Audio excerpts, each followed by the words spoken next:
Eccoci al consueto appuntamento con il nostro format Mestiere Artigiano. Questa puntata si occupa di arte organaria e nello specifico andremo a trovare uno dei pochi artigiani musicisti restauratore di organi a canne che è Filippo Cimino. Nel suo capannone, alla zona industriale di Agrigento, abbiamo ascoltato la sua storia di impresa, un'impresa che è stata iscritta nel registro delle eredità immateriali della Sicilia, in quanto a rischio di estinzione. E a questo proposito ascolteremo anche il professor Giovanni Polivisi, presidente emerito della Commissione Nazionale per l'UNESCO, che si prefigge di tutelare proprio questi antichi particolari saperi. Ascoltiamo il racconto del maestro Filippo Cimino.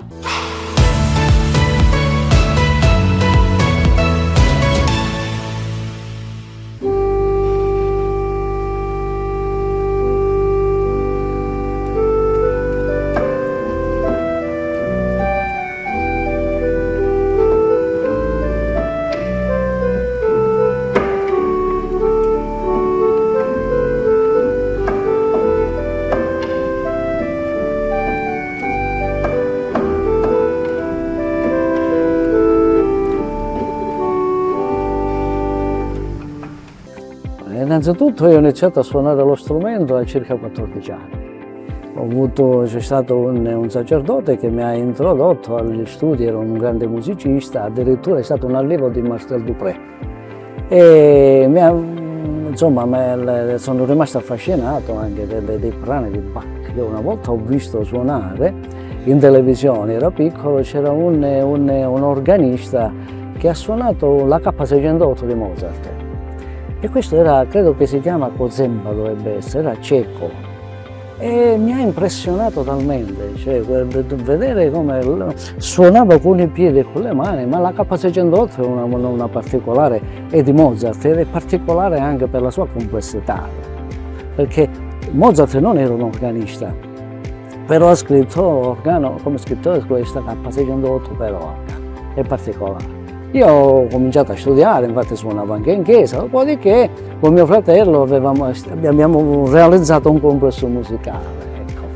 Un complesso musicale, quindi abbiamo legato con mio fratello, tra cui dopo che abbiamo sciolto questo complesso, che ci ha dato anche delle soddisfazioni, e ovviamente io suonavo presso la chiesa, ma un giorno questo organo si scorda, non funziona bene. Quindi allora, con l'aiuto di mio fratello abbiamo riparato questo e siamo rimasti appassionati, ma sai, vediamo di poter fare qualche cosa, perché in Sicilia non c'è nessuno. Allora siamo andati, abbiamo contattato il maestro Balbiani, non c'è più, che ci ha ospitato. E lì c'era il binomio tra cui Balbiani e Bossi, cioè in poche parole l'organista dava sempre un input all'organaro per la costruzione dell'organo, per dire la registrazione, le tastiere quando devono essere. E quindi questo binomio noi l'abbiamo anche tradotto qua da noi con il maestro Cannizzaro, con Celeghin, il grande docente del Conservatorio Santa Cecilia di Roma, e anche con Van de Poel, che è stato il primo che ha inaugurato un grosso strumento che si trova a Porto Empedocle. È stato docente del maestro Cannizzaro. L'ultimo grande lavoro che abbiamo fatto, uno strumento enorme, grosso, monumentale, è stata la cattedrale di Palermo. È un organo monumentale fatto dalla Tamburini, realizzato dalla Tamburini. Le commesse noi abbiamo costruito un organo per il conservatorio di Caltanissetta, quindi non c'è solo la chiesa, ma anche ci sono i conservatori.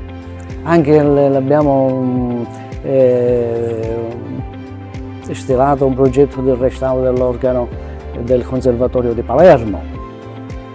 Insomma, e anche i privati, c'è qualcuno che ha qualche organetto che possa effettivamente restaurare. Ma le casse che ci sono nella regione sono un po'. Non c'è questo, cioè l'organo non è sentito, eppure l'organo è decantato, ci sono tutti i grandi che hanno decantato l'organo, gli aforismi, per esempio Balzac, un aforisma dell'organo possiede grandezza, audacia e magnificenza di quant'altro inventò l'ingegno umano. Poi nella seconda parte dice una mano esperta può, come si dice, può dire tutto e riesce a colmare lo spazio che c'è tra l'uomo genuflesso e la lampada che arde al di là del santuario. Tutto nasce effettivamente come si dice, come il pittore, ecco, che si dice il pittore è così l'organaro, così lo scultore. Ci sono, insomma, tutte queste arti vengono effettivamente, non sono fatte per professione, sono fatte per passione.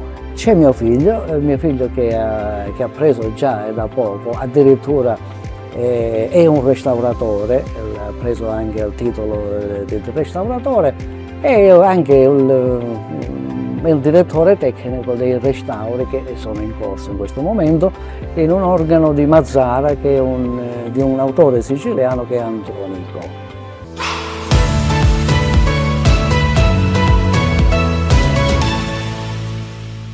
Benvenuti in una nuova puntata di Mestiere Artigiano. Vedo già collegato con noi il professor Giovanni Puglisi, accademico, storico della filosofia, banchiere, già rettore dell'Università degli Studi Core di Enna e dello IULM di Milano, conosciuto e stimato per via delle sue tante attività di promozione della cultura e del sapere. Oggi, professore, la sentiremo invece in veste di Presidente Emerito della Commissione Nazionale per l'UNESCO a proposito di questi antichi mestieri che purtroppo, come abbiamo visto, si stanno estinguendo. Ma cosa possiamo fare per salvarli prima che scompaiano del tutto? È chiaro che la cultura della tradizione, la cultura della manualità, la cultura di un artigianato non necessariamente artistico, in qualche caso anche artistico, è una cultura che non fa più parte di un cono di luce, ma semmai sta sempre più dentro un cono d'ombra. E cosa si può fare? L'UNESCO ha sempre guardato a queste cose. E se ci vogliamo un attimo pensare attentamente, la stessa lista del patrimonio immateriale è una lista ispirata proprio alla tutela di tutto ciò che, non essendo legato alla tangibilità e alla visibilità immediata del bene culturale, corre il rischio di disperdersi, sia perché il tempo consuma tutto, sia perché la mancanza di una, chiamiamolo pure scuola, perché ormai tutti parlano di scuola, ma il concetto di scuola è un concetto che ha una dimensione duratura nel tempo, che ha una continuità nel tempo. Il concetto di scuola d'arte, le famose botteghe, non c'è più. Questo è il nodo fondamentale.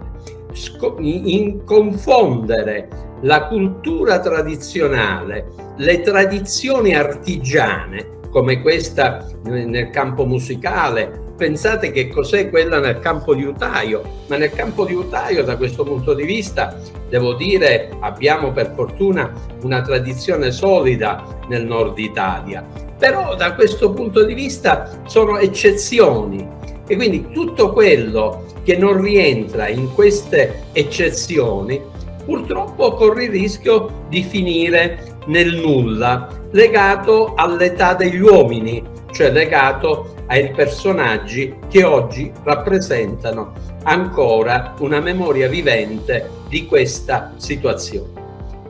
Cosa fare? Bisognerebbe fare una politica diversa in tutti gli stati, un coordinamento per esempio europeo. L'Europa, il vecchio continente, le vecchie tradizioni, le vecchie capacità manuali, artistiche, artigiane dell'Europa continentale, l'Italia, ma l'Italia è la patria del patrimonio immateriale, è la patria della manualità artigiana. Pensiamo alle botteghe fiorentine, pensiamo anche alla tradizione siciliana, pensiamo a tutta l'arte che oggi sta nella cultura dell'intarsio del legno. Ma tutto questo corre il rischio di scomparire. Bisognerebbe pensare a delle scuole che siano legate alla conservazione della memoria, della tradizione, ma non per fare delle anticaglie o per conservare un passato sterile, ma per inverare il passato nel futuro. Proprio così, le tradizioni costituiscono un patrimonio che dovrebbe essere sempre salvaguardato. Io ringrazio il professor Giovanni Puglisi, ospite di oggi, e ringrazio tutti voi per averci seguito, dandovi appuntamento alla prossima puntata di Mestiere Artigiano, sempre qui con nuovi ospiti e nuove pillole di artigianato.